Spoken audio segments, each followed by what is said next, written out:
Desde el inicio de mi investigación siempre me han preocupado temas como la libertad o la paz. Sin embargo, el inicio de esta investigación sería antropocéntrico y especista, por no tener en cuenta los animales no humanos. Por ello, consideré una obligación realizar el trabajo que vamos a ver hoy. Pese a que la idea central de este libro es hacer caer al especismo, no es la única finalidad que tiene. También pretendo cuestionar o poner en duda todos los cimientos que hacen que el poder haya convertido nuestra cultura en una cultura de la exclusión. Pretendo que cuestionemos las ideas especistas, pero también que nos demos cuenta de dónde provienen estas, y por qué es posible y habitual que estemos tan ciegos y ciegas como para no ser conscientes de la opresión a la que sometemos a los animales.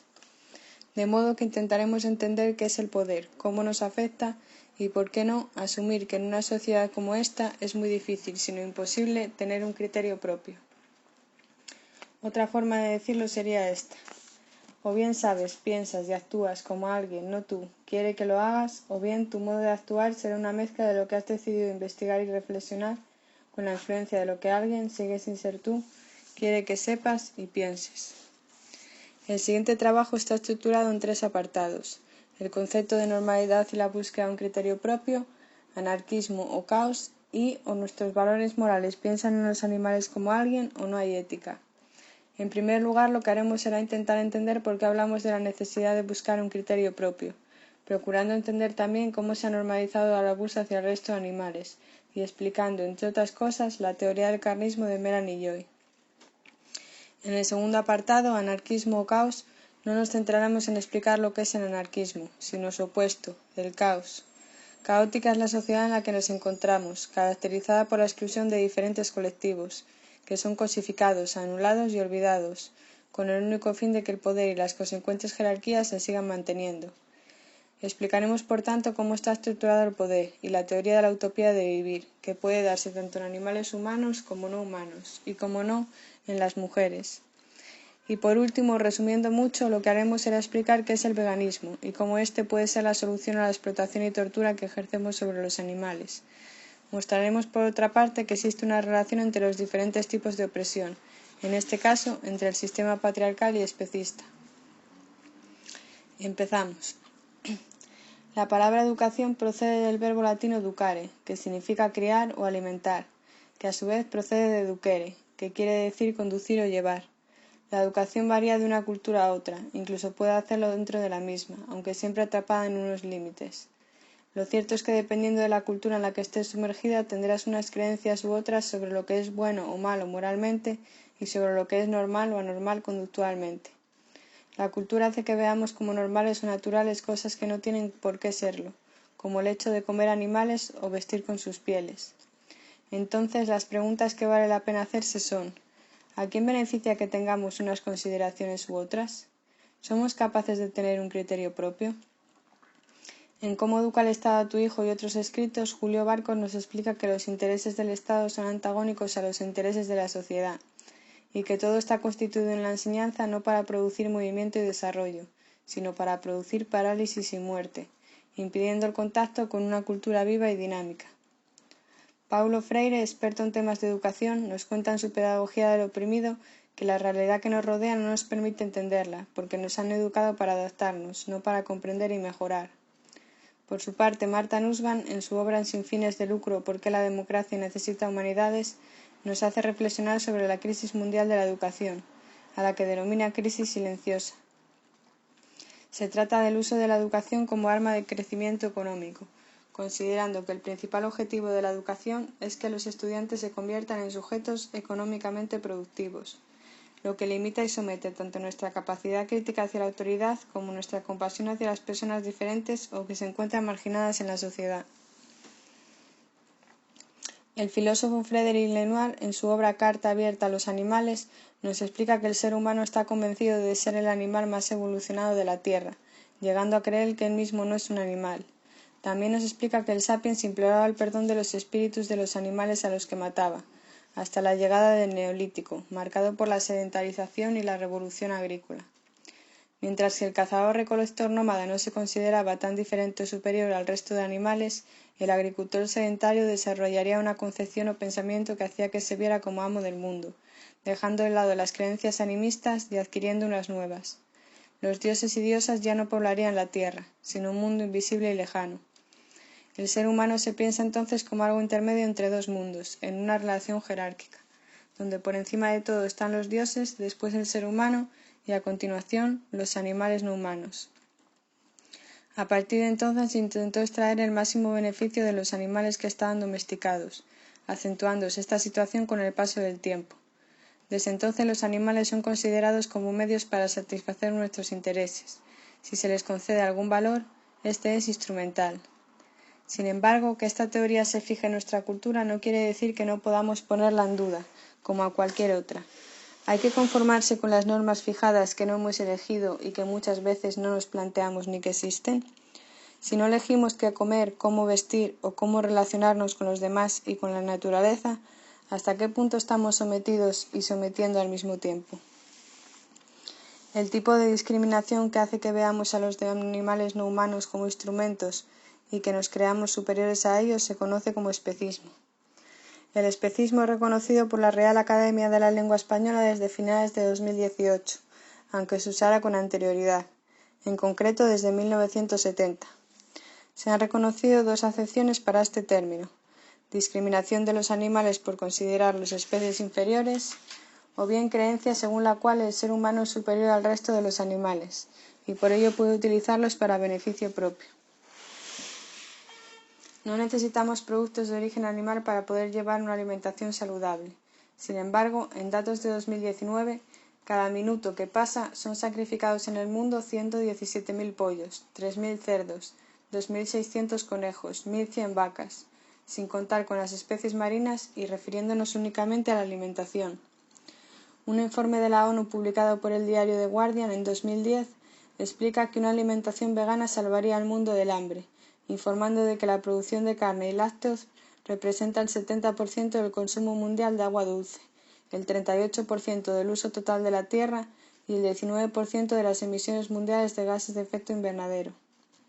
Una investigación publicada por la revista Science en 2018 explica que los principales productos de origen animal necesitan el 83% de la tierra dedicada a la producción de alimentos, mientras que únicamente aportan el 37% de las proteínas y apenas el 18% de las calorías que sostienen la alimentación humana.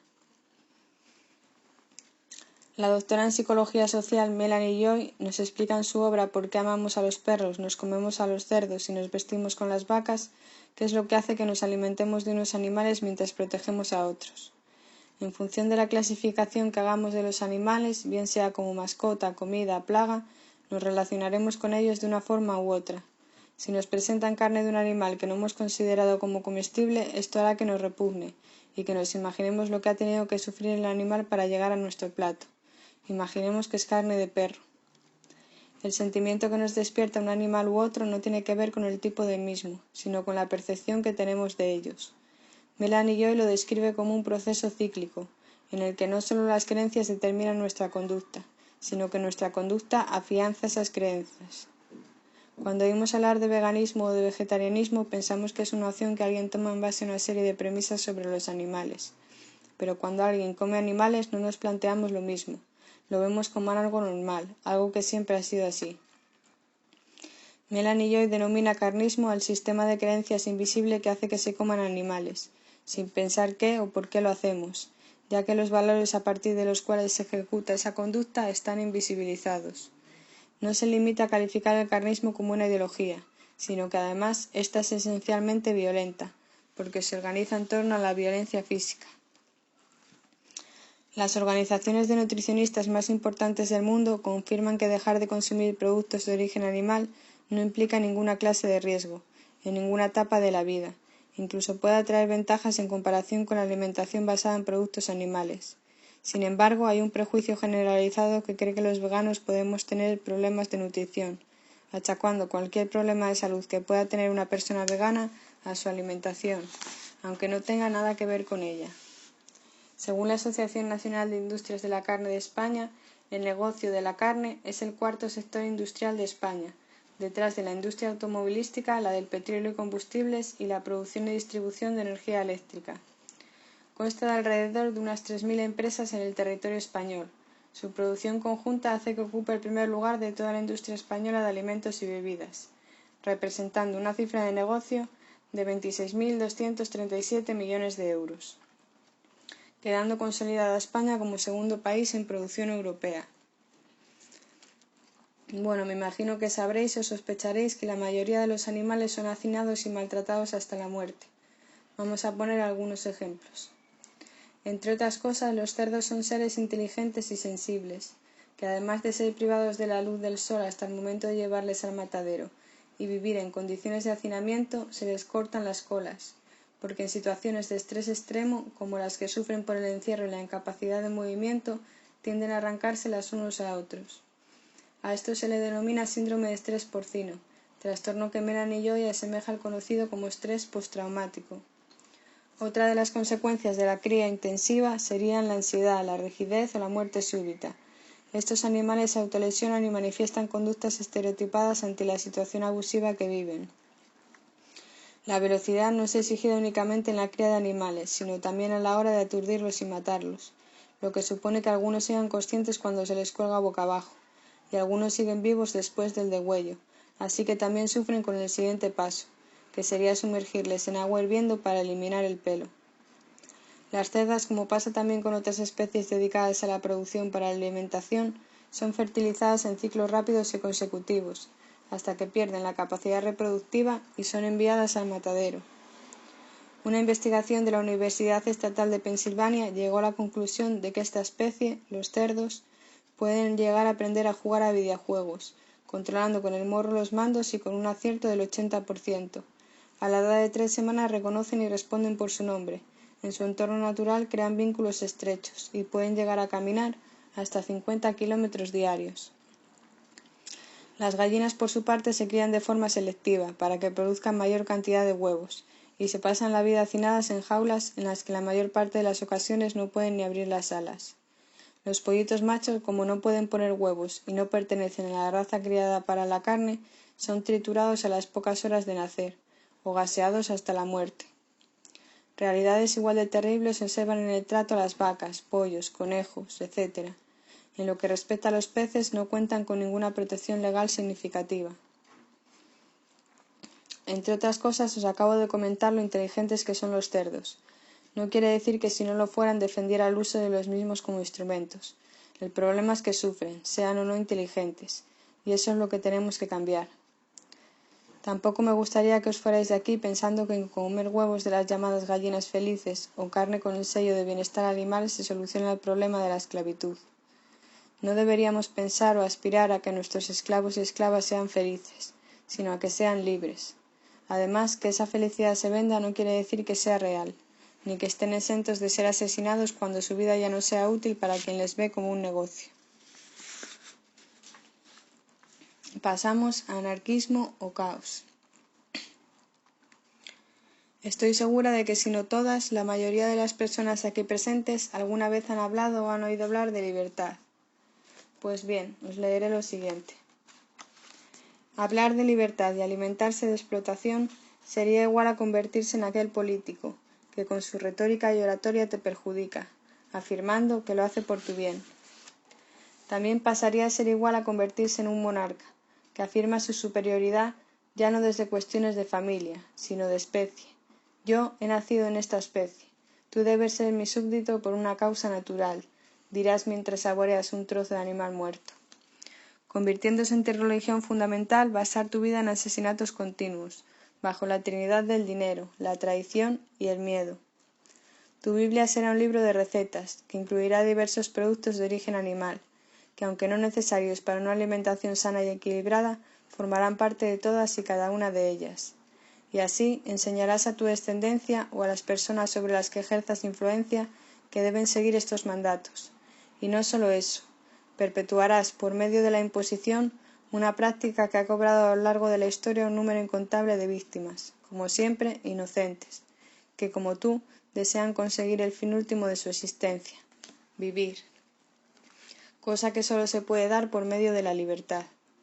Carecer de libertad y vivir es lo mismo que no haber vivido nunca, desapareciendo la existencia natural de los seres para imponerse la existencia artificial del poder.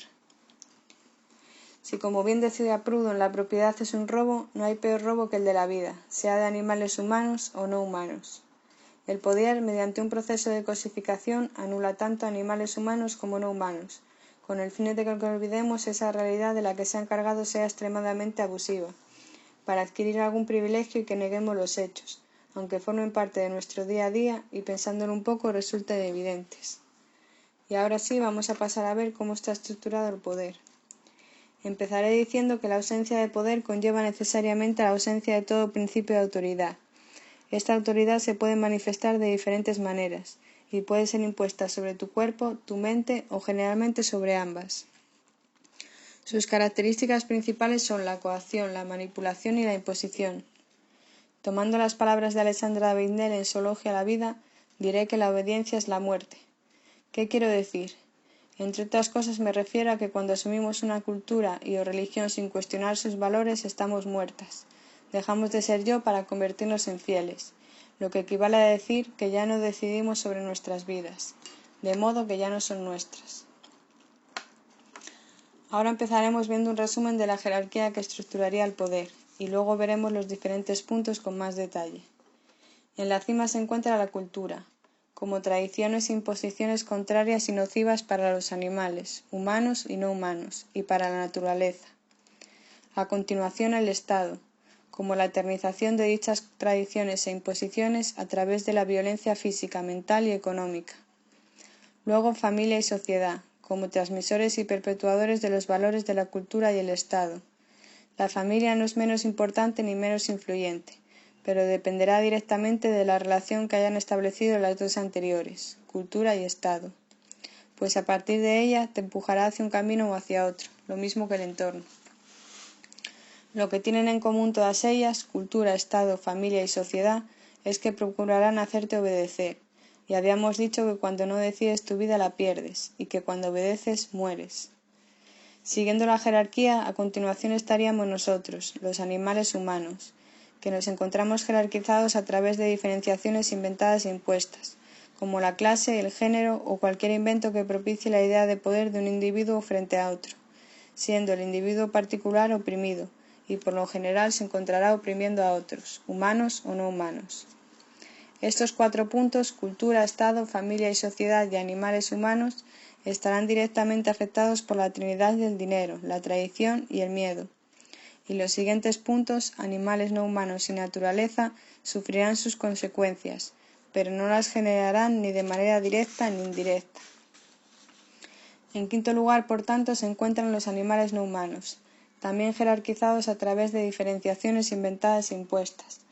Los animales a los que consideramos mascotas y creemos amar tendrán algo de preferencia respecto al resto, pero aún así sufrirán abandono, mutilación, reproducciones continuadas y forzadas, falta de cuidados. El resto de animales será directamente explotados, asesinados, extinguidos o modificados para ganar más dinero. Y por último la tierra o naturaleza, a la que explotamos y destruimos, y que pese a estar en las miserias más profundas de la jerarquía, es la única que puede propiciar la existencia de todas y cada una de las nombradas anteriormente, lo que no implica que todas sean necesarias. Pensemos en el Estado. En la sociedad actual se respeta una cultura y a un Estado que nos enseñan a olvidar el valor de lo real, y con ello nuestro fin último, vivir, sustituyéndolo por una jerarquía que nos crea la necesidad artificial de querer dominar, de un modo u otro, tanto a los miembros de nuestra familia como de nuestro entorno, o el de aquellas personas a las que consideramos extrañas, entendidas dentro de la jerarquía como inferiores, así como al resto de animales. Por lo que a lo largo de la historia, y si no la dinamizamos, solo podemos dejar el rastro sangriento de un poder artificial, que queramos ver o no, es destructible. Acabamos de ver cómo estaría estructurado el poder: cultura, Estado, familia y sociedad, animales humanos, animales no humanos y naturaleza. Pues bien, vamos a profundizar un poco más en los diferentes elementos. Veremos qué es la cultura y el Estado, así como brevemente características de la sociedad, y luego pasaremos a ver la utopía de vivir, haciendo referencia a los puntos de animales humanos y no humanos. Edward Taylor explicaría qué es la cultura de la siguiente manera. Cultura es ese todo complejo que incluye el conocimiento, las creencias, el arte, la moral, el derecho, la costumbre y cualesquiera otros hábitos y capacidades adquiridos por el hombre como miembro de la sociedad. Vamos a pensar un poco más acerca de algunas características de dicha cultura. La cultura es aprendida. Las culturas son conjuntos de mecanismos de control para regir el comportamiento. Se transmiten mediante la enculturación y la observación y nos impregna de modo inconsciente. Las necesidades biológicas se cubren de modo que dicha cultura nos dice: más allá de lo que habíamos imaginado, algunas culturas enseñan a la gente a defecar de pie, mientras que otras lo hacen en posición de sentado. ¿Quién decide qué? Afecta a nuestro modo de entender la naturaleza y a nuestra comprensión de las cosas normales. Y puede ser adaptante o maladaptante. A veces, el comportamiento adaptante que ofrece beneficios a corto plazo a los individuos podría dañar el entorno y amenazar la supervivencia del grupo a largo plazo. Ahora quería mostraros otra cosa. Es probable que muchas de las personas aquí presentes piensen que es algo radical hablar de holocausto animal. Resulta que leyendo el trabajo de Paz Moreno Feliu, quien realizó un estudio acerca de los campos de Auschwitz, he encontrado algunas semejanzas que os quiero mostrar. En primer lugar, una característica es que la reclusión es forzosa. Evidentemente, los animales no son hacinados ni van al matadero por voluntad propia. En segundo lugar, se habla de un peligro imaginario, que en este caso sería que dejar de consumir productos de origen animal supone un riesgo para nuestra salud. En tercer lugar, se encuentran en tal situación por lo que son. ¿Qué son? Animales no humanos. Y por último, la justificación de los abusos de poder es también defendida por los ciudadanos corrientes. Cuando alguien pone de manifiesto que se da una injusticia determinada, del tipo que sea, puedes creer que es cierto o no. Aun así, lo primordial es cuestionarse e investigar acerca de esa realidad con la que puede que se esté colaborando. Nuestra cultura promueve la exclusión. Determinados colectivos pasan en la sociedad actual a la categoría de cosa. Estos colectivos son arrastrados al olvido, y al encontrarse en el suelo de la jerarquía pierden su fin, su ser y su vida, por una exclusión desmedida que es impulsada por el poder para el beneficio de unos pocos. Veamos entonces las características de la exclusión social. Es multifactorial, no es generada por un factor, sino por varios. Dinámica, sus causas pueden ser nuevas o cambiantes.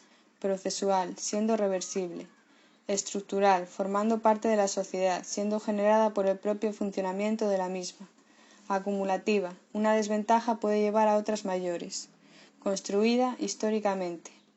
Y politizable, porque determinados grupos pueden servirse de la exclusión social y sus mecanismos para legitimar sus posiciones y prácticas de poder. Paz Moreno Feliu nos cuenta en otro de sus libros que todas las culturas desaparecen, porque a lo largo del tiempo cambian o se transforman. Lo que yo quiero preguntar entonces es: ¿debemos conformarnos con nuestra cultura de la exclusión de animales humanos y no humanos? ¿Realmente es insignificante el comportamiento de quienes no estamos conformes con la sociedad en la que vivimos? Si la cultura puede transformarse, ¿por qué vamos a pensar que nuestros pequeños cambios no sirven para nada? ¿Por qué vamos a dejar de luchar por un mundo diferente? Max Weber explica que la característica principal del Estado es tener el monopolio de la violencia física autorizada. El Estado no es un elemento natural o dado por la naturaleza, sino un instrumento creado por los seres humanos.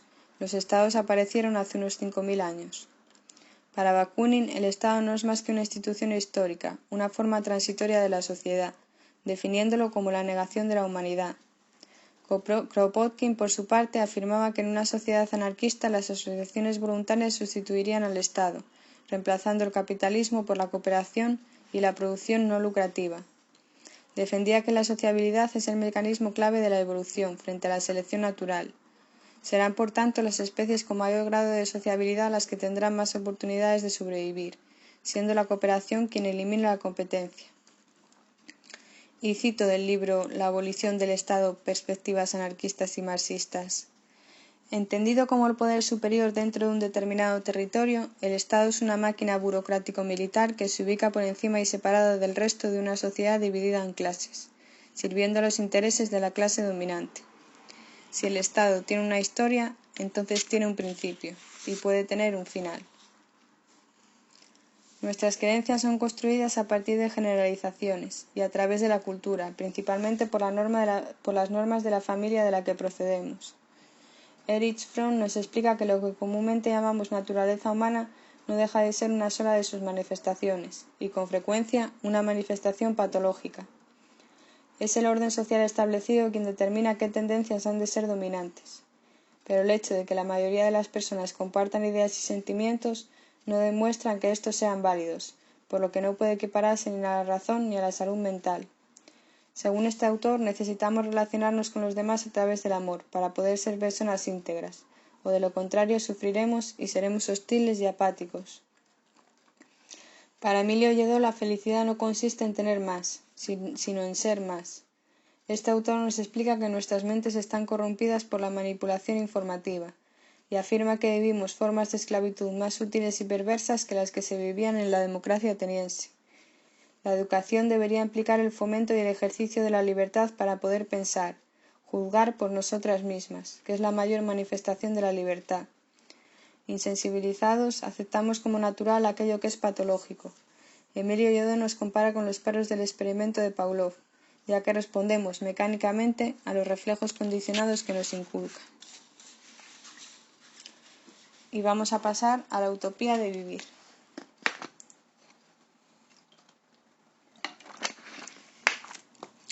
Etimológicamente la palabra utopía viene del griego. Ou significa no, mientras que topo significa lugar. De modo que tenemos en uno lugar, el lugar que no existe. Lo normal es que nos hagan creer que una utopía es algo que no se puede realizar, algo imposible, llegando a utilizar las dos palabras como sinónimas. Cuando que algo no tenga lugar ahora, no quiere decir que no lo pueda tener nunca. Considero que ese no lugar de algo es de nuestra posibilidad de ser nosotros mismos, pensándolo o intentando en todos los animales humanos y no humanos, en todas sus diferenciaciones inventadas e impuestas. Si no podemos ser nosotros mismos, entonces lo que realmente es una utopía no es la anarquía o libertad, que no nos hemos puesto a buscar, sino el hecho de que todas podamos vivir mientras estamos vivas. Como decía al principio, he diferenciado tres tipos de utopía de vivir: en animales no humanos, en animales humanos y en las mujeres. Así que seguiremos ese orden. Son muchas las razones que nos pueden llevar a hablar de la utopía de vivir en los animales no humanos: la alimentación y la vestimenta basadas en productos de origen animal, la experimentación con animales, los zoos, caza y pesca, cría y venta de mascotas, espectáculos con animales. Gracias a una tradición basada en la dominación, siempre encontramos alguna excusa para infligir abusos en el resto de animales. Entendemos que su vida no merece ser vivida, o que igualmente lo es bajo la esclavitud a la que les sometemos, y que su muerte no es relevante. ¿Pero realmente es así? Una de las manifestaciones de esta discriminación es la experimentación animal. Cuando experimentamos con animales pretendemos demostrar que los productos no son dañinos para los seres humanos, de modo que antes de comercializarlos se testan en animales productos como por ejemplo insecticidas, líquidos para frenos, lejías, lacas, pinturas. La forma más común de testar es la conocida como LD50, dosis letal 50%, que determina el nivel de toxicidad a través de la cantidad de la sustancia que cause la muerte a la mitad de los animales del experimento. Sean sustancias poco o muy dañinas, los animales son obligados a ingerir grandes cantidades, hasta que se alcance la cifra de asesinatos deseada. Los animales que sobreviven también serán asesinados. Otro test conocido es el que se utiliza generalmente con los cosméticos desde los años 40, el DRIVE. Para determinar lo irritante que es la sustancia, se coloca un conejo o un mono dentro de un artefacto que le deja fuera solo la cabeza, y que le abre y cierra los ojos conforme a la voluntad de quien experimenta, observando diariamente la infección o hemorragia producida. Siguiendo con los ejemplos de discriminación y explotación animal, nos encontramos con el mascotismo. El mascotismo, el hecho de tener mascotas, implica considerar a los animales como propiedades, como seres inferiores. No confundir con la adopción. Una cosa es ayudar a un animal, víctima de los seres humanos que necesita atenciones y refugio, y otra muy distinta es utilizar a un animal para que nos sirva de compañía a nuestro propio beneficio. España se encuentra en cabeza de lista en lo referente al abandono de mascotas. Según un estudio del año 2018, las protectoras de animales recogen un animal cada 5 minutos. Los zoos no dejan de ser otra herramienta con la que pretendemos demostrar nuestra supuesta superioridad ante el resto de animales. Encerrados como objetos de decoración, les robamos su vida, sin preguntarnos ni preocuparnos de su libertad. Los zoológicos por lo general consideran que los animales que mantienen son simples mercancías. Incluso los zoológicos grandes, bien conocidos y populares, participan en prácticas no éticas, tales como deshacerse de los animales que ya no quieren o adquirirlos en la naturaleza silvestre. Pese al surgimiento de leyes que prohíben prácticas que perjudican a los animales, siguen permitiéndose la experimentación con animales, la caza, la ganadería intensiva y las corridas de toros, como excepciones válidas. Uno de los mitos que defienden la práctica de la tauromaquia es la idea ilusoria de que el toro no sufre. Otra también muy habitual es que esta práctica es arte y tradición, y que por eso debe ser respetada.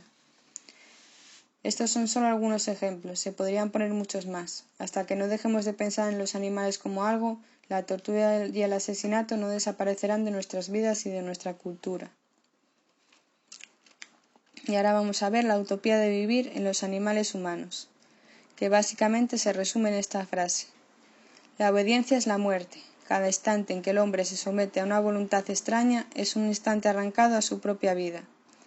Porque ¿cuántas veces nos pasamos obedeciendo al día? O mejor dicho, ¿hay algún instante en el que realmente no lo hagamos? Recordemos que no solo obedecemos a un individuo particular, también lo hacemos a la cultura, al Estado, a la familia, a la sociedad. De todas formas, yo retocaría un poco la frase. Voy a recordarla. La obediencia es la muerte. Cada instante en que el hombre se somete a una voluntad extraña es un instante arrancado a su propia vida. Yo cambiaría un pequeño y a la vez gran detalle, y la dejaría así. La obediencia es la muerte. Hasta ahí todo perfecto. Cada instante en que los animales, humanos y no humanos, en cualquiera de sus diferenciaciones, inventadas e impuestas, se somete a una voluntad extraña, es un instante arrancado a su propia vida. Hay varias formas de pensar acerca de la utopía de vivir en los seres humanos. Entre ellas hay quien piensa directamente que así es como debe ser. Sometidas y sometiendo estamos bien, algo natural. Hay también quien defiende que estamos mal, pero que no podemos estar de otra manera, que da igual lo que hagamos. Y hay quien tiene claro que la situación no es fácil, pero que no tiene que ser eterna. Sartre hacía referencia a un orgullo a elegir, de ser libres, inventarnos continuamente y demostrar que no somos materia muerta. Alexandra David-Néel nos explicaba que cuando obedecemos los mandatos de alguien dejamos de vivir nuestra propia vida, aumentando quien nos somete su poder. Toda autoridad a la que podamos llegar a someternos es en realidad una autoridad basada en ideas, por lo que nos dice, la ciencia, la libre investigación, crea hombres vivos y capaces, la obediencia crea muertos. Sin duda, cualquier diferenciación inventada e impuesta acarrea consecuencias para las personas que la sufren. Pero las mujeres, estemos en el lugar que estemos de la jerarquía, siempre sufriremos la cosificación y la violencia del terrorismo machista. La cultura mantiene y refuerza la desigualdad entre sexos y la reproducción de estereotipos. Coeducar equivaldría a educar a niñas y niños en igualdad, es decir, con los mismos aprendizaje y con los mismos referentes. Sin embargo, todo lo que la sociedad patriarcal nos transfiere mediante sus leyes y políticas, estereotipos y normas de género desiguales, descansa en unas estadísticas escalofriantes.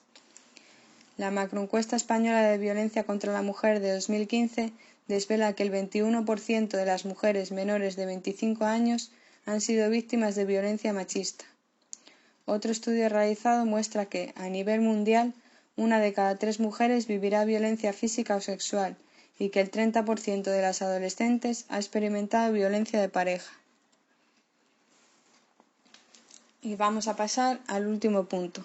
O nuestros valores morales piensan en los animales como alguien, o no hay ética.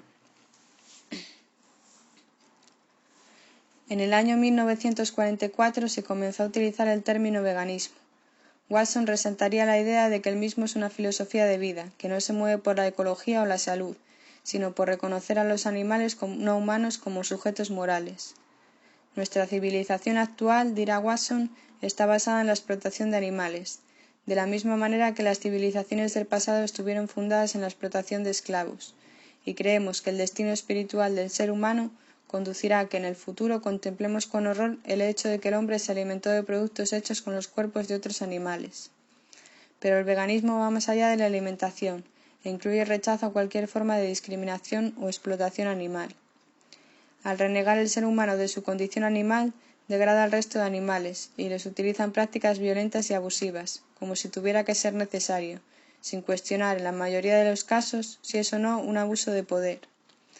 Al igual que con otros tipos de discriminación, se pretende justificar el maltrato animal de diferentes maneras, pero no debería admitirse ninguna propuesta que justifique la violencia, como siempre, innecesaria.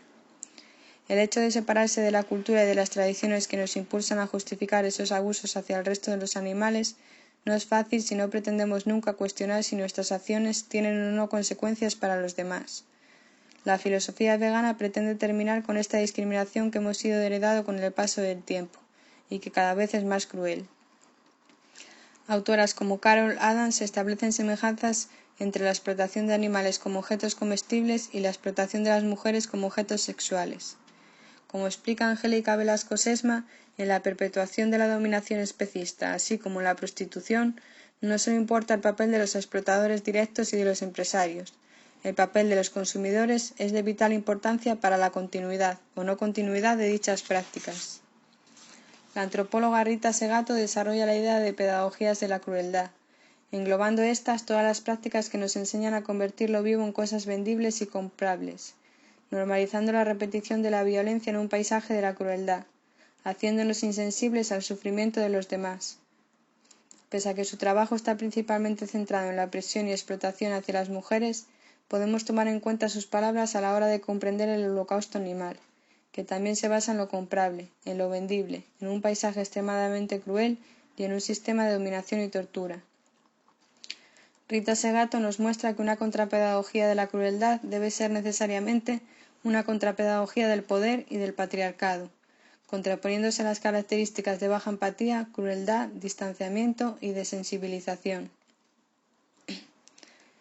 A modo de conclusión, diré que a lo largo de la historia se han intentado justificar diferentes opresiones normalizando teorías en torno a ellas, que defienden fielmente su necesidad. Así ocurre con la explotación y el abuso hacia los animales no humanos. Nuestra relación con ellos en general se basa en la dominación, y la dominación genera violencia. Asimismo, la violencia que ejercemos sobre ellos, bien hacinándolos, asesinándolos, torturándolos en prácticas experimentales o exterminándolos, impide que puedan tener una vida digna, vida que todos deseamos y necesitamos vivir en libertad, así como también lo necesitan el resto de animales. El veganismo, o la forma de evitar el sufrimiento a los demás animales, no debería considerarse extremista, mas sí debería considerarse así a las prácticas a las que les sometemos a diario. Estando estas normalizadas nos impide que pensemos, entre otras cosas, quién hay en nuestro plato, cuántas vidas han sido robadas para que comamos lo que comemos y qué significaría que dejásemos de hacerlo. Y ya para despedirme, lo único que quiero decir es que la liberación animal es urgente, no es algo que podamos dejar para mañana, no es una moda ni un capricho. Es igual de urgente terminar con el especismo que hacerlo con cualquier tipo de discriminación. Así que nada, lo único que puedo hacer es recomendaros que investiguéis acerca del especismo, así como acerca de cualquier otro tipo de discriminación, porque la sociedad en la que nos encontramos es una sociedad de la exclusión, pero podemos cambiarla, y una de tantas formas de hacerlo es haciéndonos veganas y veganos.